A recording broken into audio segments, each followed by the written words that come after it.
ओम नमो भगवते वासुदेवाय।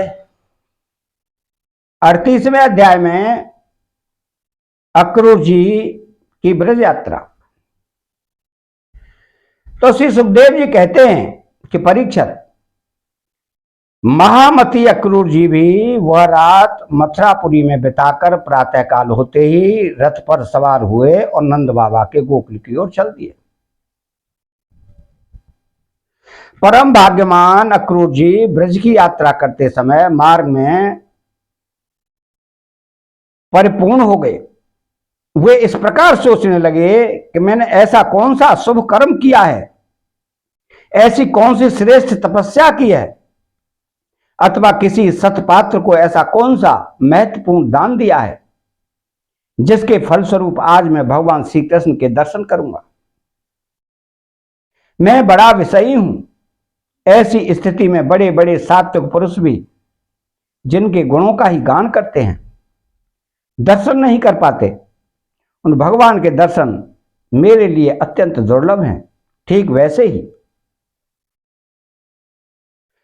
जैसे शूद्र कुल के बालक के लिए वेदों का संकीर्तन, परंतु नहीं, मुझ अधम को भी भगवान श्री कृष्ण के दर्शन होंगे। क्यों कि जैसे नदी में बहते हुए तिनके कभी कभी इस पार से उस पार लग जाते हैं, वैसे ही समय के प्रवाह से भी कहीं कोई इस संसार सागर को पार कर सकता है।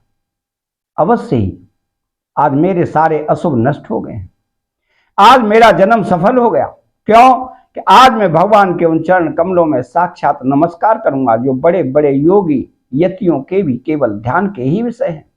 अहो, कंस ने तो आज मेरे ऊपर बड़ी ही कृपा की है। उसी कंस के भेजने से मैं इस भूतल पर अवतीर्ण स्वयं भगवान के चरण कमलों के दर्शन पाऊंगा, जिनके नखमंडल की कांति का ध्यान करके पहले युगों के ऋषि महर्षि इस अज्ञान रूप अपार अंधकार राशि को पार कर चुके हैं। वह स्वयं वही भगवान जो अवतार ग्रहण करके प्रकट हुए हैं। ब्रह्मा, शंकर, इंद्र आदि बड़े बड़े देवता जिन चरण कमलों की उपासना करते रहते हैं, स्वयं भगवती लक्ष्मी एक क्षण के लिए भी जिनकी सेवा नहीं छोड़ती, प्रेमी भक्तों के साथ बड़े बड़े ज्ञानी भी जिनकी आराधना में संलग्न रहते हैं, भगवान के वही चरण कमल गौओं को चराने के लिए ग्वाल वालों के साथ वन वन में विचरते हैं। वे ही सुरमुनि वंदित श्री चरण गोपियों के वक्ष स्थल पर लगी हुई केसर से रंग जाते हैं, चिन्हित हो जाते हैं। मैं अवश्य अवश्य उनका दर्शन करूंगा। मरकत मणि के समान सुगंधित कांतिकान मान उनके कोमल कपोल हैं। तोते की ठोर के समान नुकीली नासिका है। होठों पर मंद मंद मुस्कान, प्रेम भरी चितवन, कमल से कोमल रत्नारे लोचन और कपोलों पर घुंघराली अलकें लटक रही हैं। मैं प्रेम और मुक्ति के परमदानी श्री मुकुंद के उस मुख कमल का आज अवश्य दर्शन करूंगा। क्यों कि हरिण मेरी दाईं ओर से निकल रहे हैं। भगवान विष्णु पृथ्वी का भार उतारने के लिए स्वेच्छा से मनुष्य की सी लीला कर रहे हैं। ये संपूर्ण लावण्य के धाम है, सौंदर्य की मूर्तिमान निधि है। आज मुझे उन्हीं का दर्शन होगा, अवश्य होगा। आज मुझे सहज में ही आंखों का फल मिल जाएगा। भगवान इस कार्य कारण रूप जगत के दृष्टा मात्र हैं, और ऐसा होने पर भी दृष्टापन का अहंकार उन्हें छू तक नहीं पाता।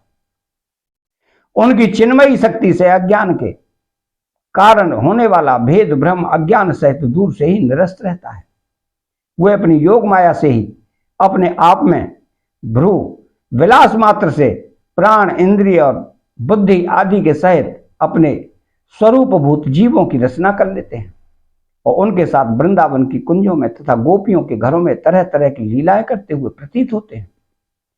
जब समस्त पापों के नाशक उनके परम मंगलमय गुण, कर्म और जन्म की लीलाओं से युक्त होकर वाणी उनका गान करती है, तब उस गान से संसार में जीवन की स्फूर्ति होने लगती है। शोभा का संचार हो जाता है। सारी अपवित्रताएं धुलकर पवित्रता का साम्राज्य छा जाता है। परंतु जिस वाणी से उनके गुण, लीला और जन्म की कथाएं नहीं गाई जाती, वो तो मुर्दों को भी सुवित्र करने वाली हैं, होने पर भी नहीं के समान व्यर्थ हैं। जिनके गुणगान का ही ऐसा महात्म्य है, वही भगवान स्वयं यदुवंश में अवतीर्ण हुए हैं। किस लिए? अपनी ही बनाई मर्यादा का पालन करने वाले श्रेष्ठ देवताओं का कल्याण करने के लिए। वही परम ऐश्वर्यशाली भगवान आज ब्रज में निवास कर रहे हैं और वहीं से अपने यश का विस्तार कर रहे हैं। उनका यश कितना पवित्र है। कहो, देवता लोग भी संपूर्ण मंगलमय यश का गान करते रहते हैं। इसमें संदेह नहीं, आज मैं अवश्य उन्हें देखूंगा। वे बड़े बड़े संतों लोकपालों के भी एकमात्र आश्रय हैं, सबके परम गुरु हैं, और उनका रूप सौंदर्य तीनों लोगों के मन को मोह लेने वाला है। जो नेत्र वाले हैं उनके लिए वो आनंद और रस की चरम सीमा है। इसी से स्वयं लक्ष्मी जी भी, जो सौंदर्य की अधीश्वरी हैं, उन्हें पाने के लिए ललकती रहती हैं। हाँ, तो मैं उन्हें अवश्य देखूंगा। क्यों? कि आज मेरा मंगल प्रभात है। आज मुझे प्रातः काल से ही अच्छे अच्छे शकुन दिख रहे हैं। जब मैं उन्हें देखूंगा तब सर्वश्रेष्ठ पुरुष बलराम तथा श्री कृष्ण के चरणों में नमस्कार करने के लिए तुरंत रथ से कूद पड़ूंगा, उनके चरण पकड़ लूंगा। ओह, उनके चरण कितने दुर्लभ हैं। बड़े बड़े योगी यति आत्म साक्षात्कार के लिए मन ही मन अपने हृदय में उनके चरणों की धारणा करते हैं, और तो उन्हें प्रत्यक्ष पा जाऊंगा और लौट जाऊंगा उन पर। उन दोनों के साथ ही उनके वनवासी सखा एक एक ग्वाल वाल के चरणों की भी वंदना करूंगा। मेरे अहोभाग्य, अब मैं उनके चरण कमलों में गिर जाऊंगा, तब क्या वे अपने चरण कमल मेरे सिर पर रख देंगे? उनके वे कर कमल उन लोगों को सदा के लिए अभय दान दे चुके हैं, जो काल रूपी सांप के भय से अत्यंत घबरा कर उनकी शरण चाहते और शरण में आ जाते हैं। इंद्र तथा दैत्यराज बलि ने भगवान के उन्हीं कर कमलों में पूजा की भेंट समर्पित करके तीनों लोगों का प्रभुत्व इंद्र पद प्राप्त कर लिया। भगवान के उन्हीं कर कमलों ने, जिनमें से दिव्य कमल की सी सुगंध आई रहती है, अपने स्पर्श से रासलीला के समय ब्रज युवतियों की सारी थकान मिटा दी थी। मैं कंस का दूत हूं, उसी के भेजने से उनके पास जा रहा हूं। कहीं वे मुझे अपना शत्रु तो न समझ बैठेंगे? राम राम, वे ऐसा कदापि नहीं समझ सकते। क्यों? कि वे निर्विकार हैं, सम हैं, अच्युत हैं, सारे विश्व के साक्षी हैं, सर्वज्ञ हैं। वे चित्त के बाहर भी हैं और भीतर भी। वे क्षेत्रज्ञ रूप से स्थित होकर अंतःकरण की एक एक चेष्टा को अपनी निर्बल ज्ञान दृष्टि के द्वारा देखते रहते हैं। तब मेरी शंका व्यर्थ है। अवश्य ही मैं उनके चरणों में हाथ जोड़कर विनती भाव से खड़ा हो जाऊंगा।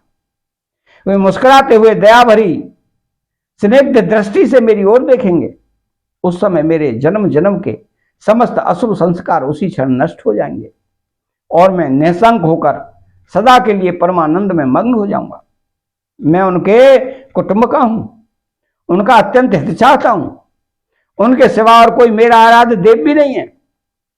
ऐसी स्थिति में वे अपनी लंबी लंबी बाहों से पकड़कर मुझे अवश्य अपने हृदय से लगा लेंगे। आह, उस समय मेरी तो देह पवित्र होगी ही, वह दूसरों को पवित्र करने वाली भी बन जाएगी। तो उसी समय उनका आलिंगन प्राप्त होते ही मेरे कर्ममय बंधन, जिसके कारण मैं अनादि काल से भटक रहा हूं, टूट जाएंगे। जब वे मेरा आलिंगन कर चुकेंगे और मैं हाथ जोड़ सिर झुकाकर उनके सामने खड़ा हो जाऊंगा, तब वे मुझे चाचा अक्रूर इस प्रकार कहकर संबोधन करेंगे। क्यों न हो, इसी पवित्र और मधुर यश का विस्तार करने के लिए ही तो वे लीला कर रहे हैं। तब मेरा जीवन सफल हो जाएगा। भगवान श्री कृष्ण ने जिसको अपनाया नहीं, जिसे आदर नहीं दिया, उसके उस जन्म को, जीवन को धिक्कार है। न तो उन्हें कोई प्रिय है और न तो अप्रिय, न तो उनका कोई आत्मीय सुहृद है और न तो कोई शत्रु। उनकी उपेक्षा का पात्र भी कोई नहीं है। फिर भी जैसे कल्प वृक्ष अपने निकट आकर याचना करने वालों को उनकी मुंह मांगी वस्तु देता है, वैसे ही भगवान श्री कृष्ण भी जो उन्हें जिस प्रकार भजता है, उसे उसी रूप में भजते हैं। वे अपने प्रेमी भक्तों से ही पूर्ण प्रेम करते हैं। मैं उनके सामने विनीत भाव से सिर झुकाकर खड़ा हो जाऊंगा और बलराम जी मुस्कुराते हुए मुझे अपने हाथ से हृदय से लगा लेंगे। फिर मेरे दोनों हाथ पकड़कर मुझे घर के भीतर ले जाएंगे।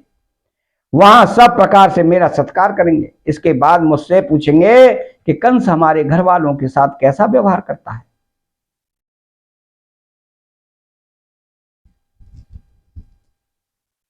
तो श्री सुखदेव जी कहते हैं कि परीक्षित, स्वफल का नंदन अक्रूर मार्ग में इसी चिंतन में डूबे डूबे रथ से नंदगांव पहुंच गए और सूर्य अस्ताचल पर चल गए। जिनके चरण कमल की रज का सभी लोकपाल अपने किरीटों के द्वारा सेवन करते हैं, अक्रूर जी ने गोष्ठ में उनके चरण चिन्हों के दर्शन किए। कमल, यव, अंकुश आदि असाधारण दर्शन किए।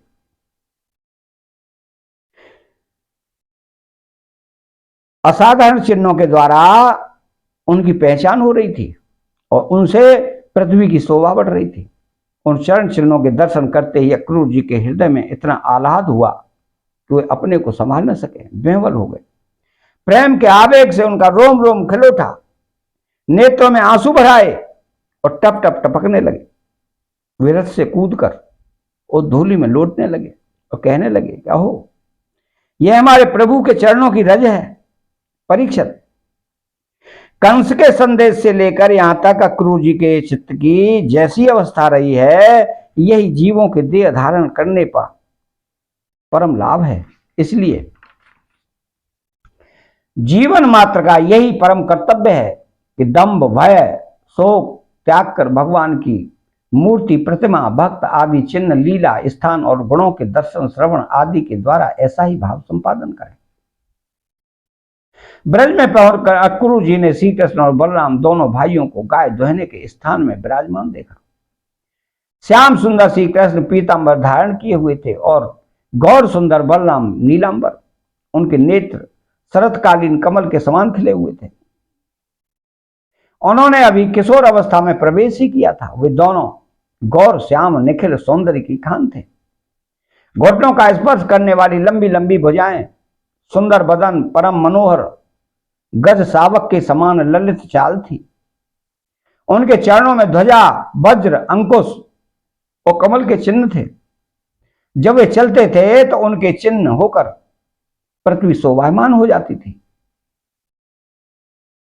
उनकी मंद मंद मुस्कान और चिंतवन ऐसी थी मानो दया बरस रही हो। वे उदारता की तो मानो मूर्ति ही थे। उनकी एक एक लीला उदारता सुंदर कला से भरी थी। गले में बनमाला और मणियों के हार जगमगा रहे थे। उन्होंने अभी अभी स्नान करके निर्मल वस्त्र पहने थे और शरीर में पवित्र अंगराग तथा चंदन का लेप किया था। परीक्षित, अक्रूर ने देखा कि जगत के आदि कारक, जगत के परमपति पुरुषोत्तम ही संसार की रक्षा के लिए अपने संपूर्ण अंशों से बलराम जी और श्री कृष्ण के रूप में अवतीर्ण होकर अपनी अंग कांति से दिशाओं का अंधकार दूर कर रहे हैं। तो वे ऐसे भले मालूम होते थे जैसे सोने से मरे हुए मरकत मणि और चांदी के पर्वत समान जगमगा रहे हों। उन्हें देखते ही अक्रूर जी प्रेम वेग से अधीर होकर रथ से कूद पड़े। भगवान श्री कृष्ण तथा बलराम के चरणों के पास साष्टांग लौट गए। परीक्षित, भगवान के दर्शन से उन्हें इतना आह्लाद हुआ कि उनके नेत्र आंसू से सर्वदा भर गए। सारे शरीर में पुलकावली छा गई। उत्कंठावश गला भर आने के कारण वे अपना नाम भी न बतला सके।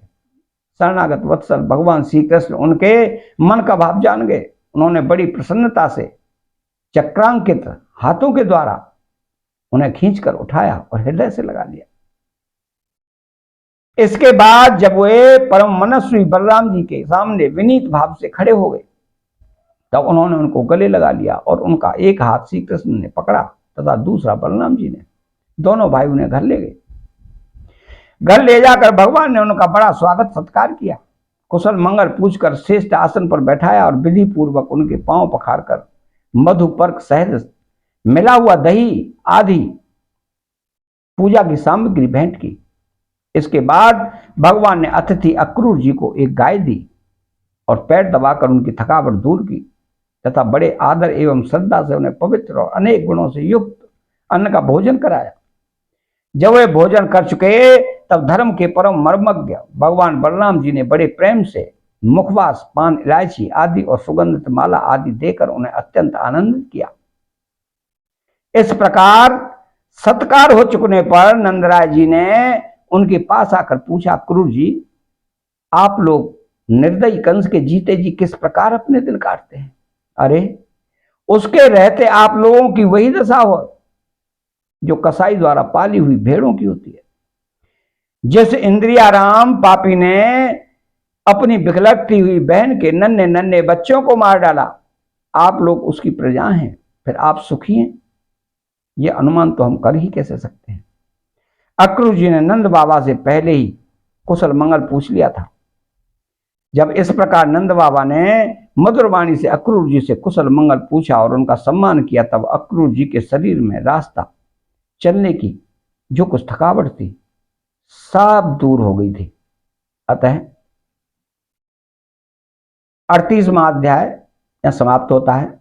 चैनल को सब्सक्राइब करें, बेल आइकन घंटी को दबाएं और कमेंट बॉक्स में श्री राधे कृष्ण लिखें। जय श्री कृष्ण।